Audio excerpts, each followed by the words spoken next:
Evil still walks among us.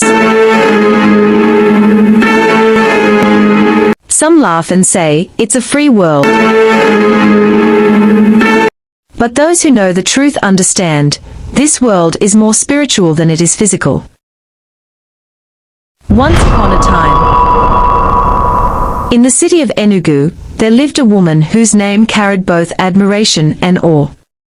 Her name was Monica, but the people had crowned her with another title. The Queen of Events. Her touch was magic. She turned ordinary halls into palaces, made birthdays look like fairy tales, and shaped weddings into unforgettable dreams. If Monica planned an occasion, the whole city expected nothing less than perfection. She is the best, they said.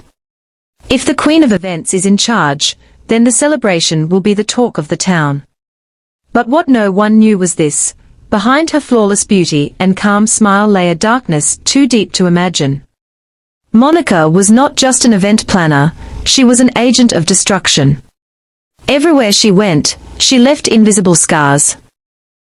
Scars no human eye could see, but which tied families to sorrow and pain. Her thank you gifts were never ordinary, they were cursed seals, carefully designed to open doors for affliction. Then came the story of the Eases family. After years of waiting, praying, and hoping, God blessed them with a daughter, Amarachi. She was their treasure, their answered prayer, the joy that lit up their home. When Amarachi turned 3, the Eases decided they must celebrate in grand style. We must hire Monica, Mrs. E said firmly, her eyes glowing with excitement. The Queen of Events will make this day unforgettable. She paused, her voice dropping as memory flickered across her face. You remember my friend's daughter. Monica planned her party last year. The party was magnificent, but sadly the girl died months later. No one else can make this day as special. And so, Monica, the Queen of Events, was contacted. The birthday was indeed magical. The hall glittered with pink balloons and silk ribbons. Chandeliers sparkled like captured stars. The cake stood tall, a castle fit for a princess. Guests clapped and admired. Amarachi danced with delight, her laughter filling the air, and Mr. and Mrs. E's hearts swelled with pride. When the celebration ended, Monica's smile was as calm as ever. She bent low to Amarachi, her voice soft and sweet. For the birthday star, she whispered, handing her a small teddy bear. Amarachi's eyes widened as she hugged it close. No one thought anything of it. But 3 months later, Amarachi began to change. Her skin grew pale. Her once bright laughter turned to constant cries. At night, she woke trembling, clutching the teddy bear. Mama, she whispered one night, her lips quivering. The teddy, she points at the teddy and screamed each time she sees the teddy. Now very scared to sleep alone at night. Mrs. E's frowned and brushed her feelings aside, thinking it's nothing. But the nights grew darker. Amarachi's health failed. Doctors tested and tested, yet none could explain her sickness. Medicines had no effect. Her parents prayed. They fasted. They wept. But Amarachi wasted away. And one morning, before the sun rose, she slipped into silence, joining the shadows Monica had secretly marked her for. The Queen of Events had struck again. The golden frame. Ngozi and Chibuza had waited for years for their wedding day. Their love story was admired by all, 2 young people who had kept themselves pure, saving everything for the covenant of marriage. When the day finally came, they wanted it to be perfect. And in Enugu, perfection meant one thing, Madame Monica, the Queen of Events. When Ngozi's mother called her, Monica arrived with her usual graceful smile and calm.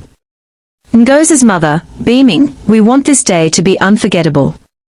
People must remember my daughter's wedding for years. Then leave it in my hands.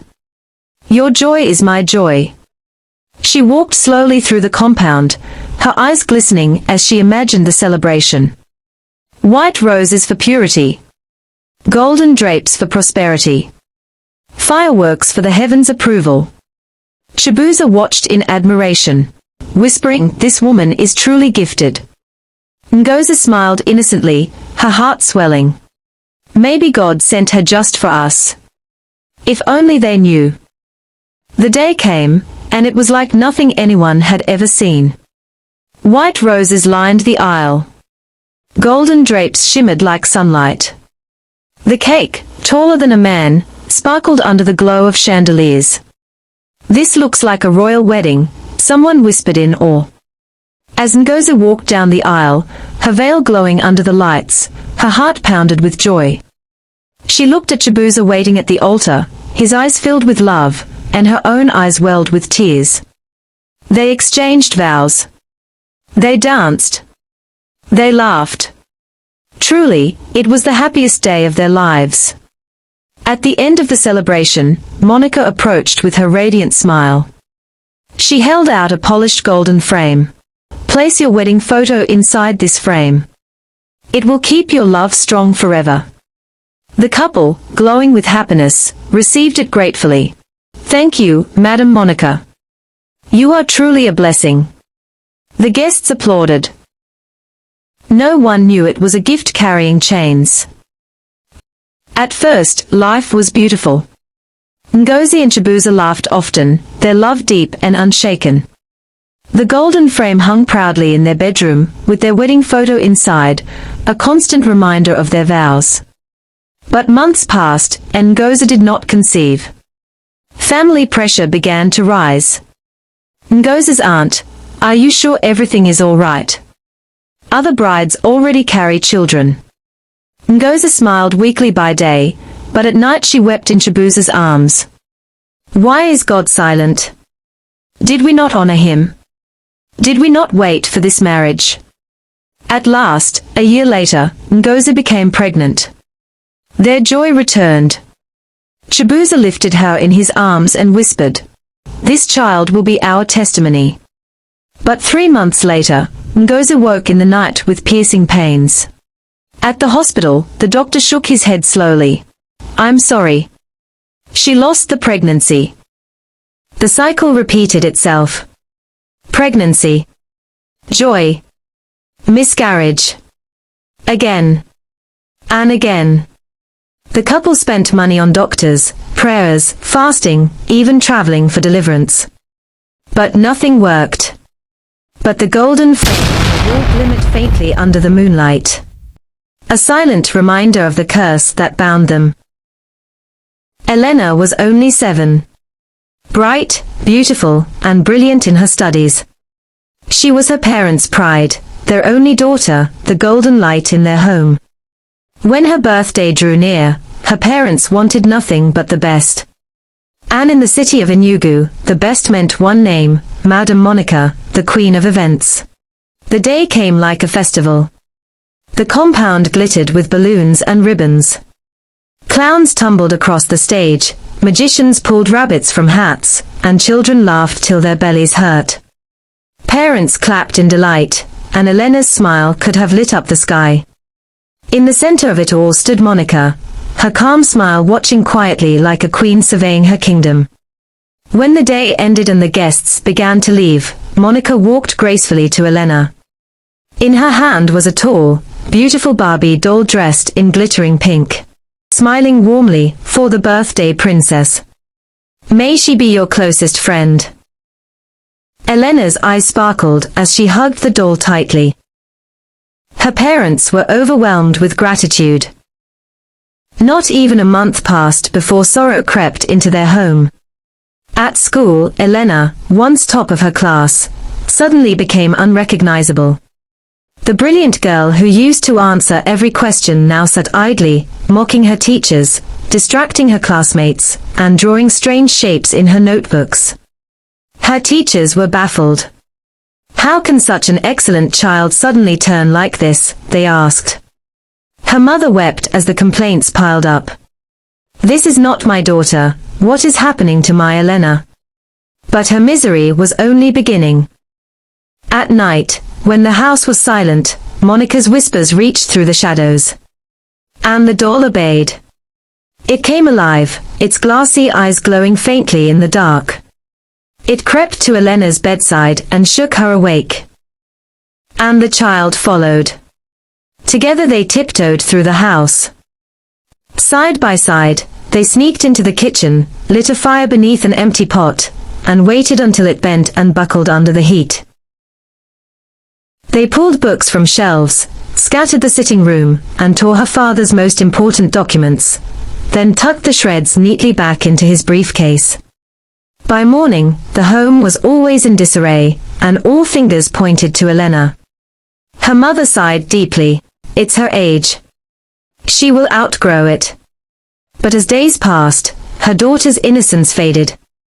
Sometimes, Elena muttered strange words under her breath. Words no 7-year-old should know. At other times, she stared into empty corners of the room, laughing as if someone invisible played with her. Her father's voice often broke in anger. This is no longer mischief, this is madness. Unknown to her parents, the doll was more than a toy, it was a key, an invitation into Monica's secret coven. Behind the golden chandeliers and elegant walls of Madame Monica's mansion, there was a chamber no guest ever entered. A chamber no servant dared to clean. The mirror of shadows stood there, an ancient relic framed in black wood, carved with strange symbols that seemed to breathe on their own.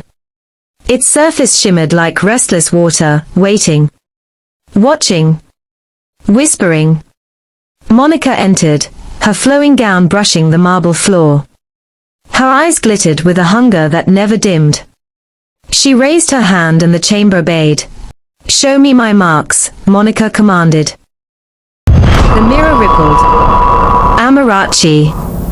A tiny girl appeared on the glass, lying pale in bed. Mama, it's calling me again. Monica threw her head back, her laughter sharp as broken glass. Another flower, plucked too soon. The mirror shifted. Ngozi and Chibuza. The scene was a home soaked in grief, her cries fading into silence. Chibuza knelt beside her. Monica smiled, her lips cruel. And they thought purity could protect them. How sweet their tears taste. The mirror swirled again. Elena. Only 7, sitting cross-legged on the floor at midnight. Monica pressed her palm against the mirror, her laughter low and cold. Ah, my little one. The youngest of my brides. Soon, you will serve me well. But then, the mirror began to echo. Not Monica's laughter. The cries of her victims. Amarachi's weak sobs. Ngozi's broken prayers. Chibuza's helpless screams. Elena's confused giggles. They wove together into one haunting chorus of pain. For every tear shed, her beauty glowed brighter. For every home destroyed, her throne in darkness grew taller. For every child lost, her dominion deepened. Monica, the queen of events, ruled in splendor, but her reign was short-lived, for her end was closer than anyone could ever imagine. Omar and Andrew had waited 10 years before God blessed them with twins, a boy and a girl. For their child dedication, Andrew was ready to spend everything, and so the Queen of Events was called. The hall was breathtaking. White and gold drapes cascaded like waterfalls, chandeliers scattered rainbows, roses perfumed the air, and angel statues guarded the stage. Guests gasped in awe. Perfection, they whispered. The Queen of Events has done it again. As the party went on, Omar's mother sat quietly, her spirit troubled.